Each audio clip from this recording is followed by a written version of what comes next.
Do androids dream of electric sheep? What a strange name for a novel, yet the interesting thing is that the title suits it quite well. Since Philip K. Dick, in one of his most renowned works, takes us to a future in which wars have caused practically all animals in the wild to go extinct.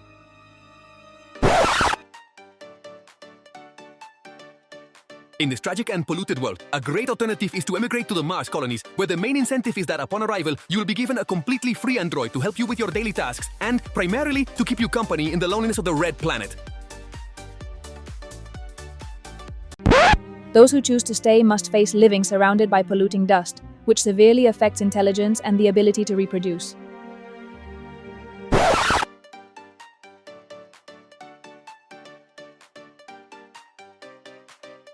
But don't let that get you down. Because with the Penfield mood organ, you can experience the emotions that suit you best. Do you want to feel very happy? Just dial code 458, put your hands on the box, and you will be. Do you want to feel nostalgic? Say no more, just dial 511 and you will be. Remember, dial the code of the emotion you desire. Place your hands, and your mood organ will make it a reality. Within this sick society, dependent on technology to feel good. Doesn't that sound familiar?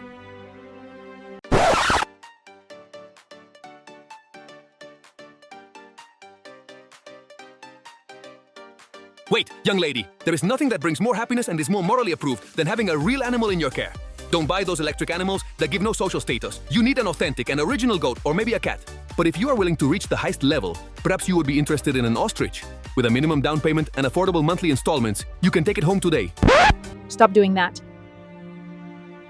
In this gloomy future, we meet Rick Deckard, a bounty hunter from the San Francisco Police Department who has the task of finding and retiring fugitive androids who have escaped from Mars and are trying to blend in with the humans on Earth.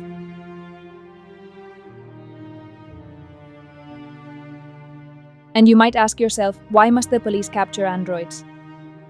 The reason is that in this futuristic world, technology has advanced to such a degree that it is impossible to distinguish an android from a human. And very specific tests are required to conclude whether someone should be retired or not. Within the short period of time in which we accompany Rick in his work, we can catch a glimpse of the depressing world he lives in. We will be front-row witnesses to the moral conflicts his job entails, and we will be able to understand the challenges, dangers, and opportunities brought about by the advancement of science in the development of androids and artificial intelligence. The level of development is such that even the androids themselves might not know that they are, and that their whole lives, memories, ideas, and opinions are not their own but were implanted in a laboratory. So, how real is our life? Are the thoughts, ideas, and opinions that we consider our own truly ours? What if I told you that that memory from school, that first love, that adventure through the forest were not real? How difficult will it be to accept that someone else lent you all those ideas, so that, based on them, you could fulfill a specific function? On the other hand, we also get a brief glimpse into the life of John Isidore, a driver working for an electric animal shop who, by a twist of fate, becomes involved in this moral dispute between humans and androids.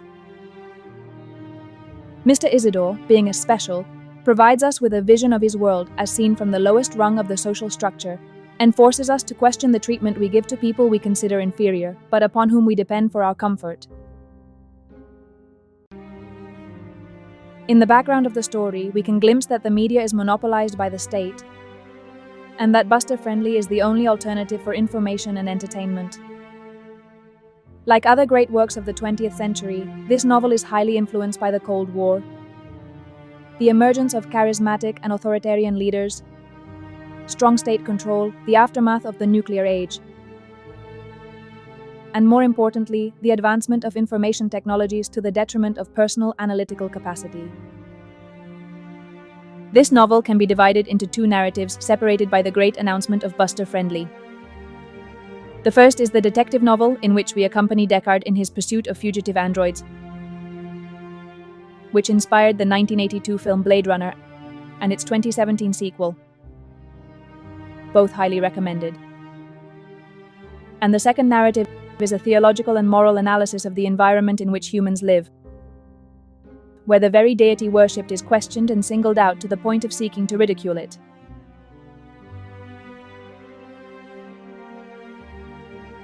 Philip K. Dick gifted us a literary jewel that anticipates many social events that today corrupt moral integrity and the need for personal development to the detriment of comfort and a false sense of happiness.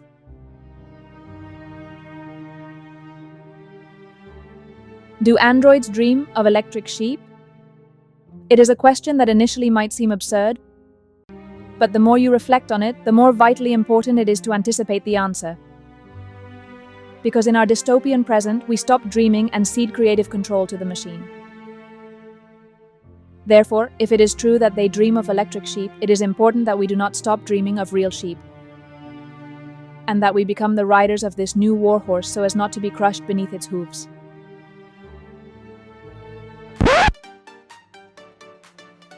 And now you know. Subscribe to our channel and like it so we can keep bringing you more videos like this one. So that your machine doesn't think for you, here we offer you the opportunity to think for yourself. And if not, we also have plenty of our own ideas so you don't have to think of them. You already know, just leave a comment and we'll do the rest.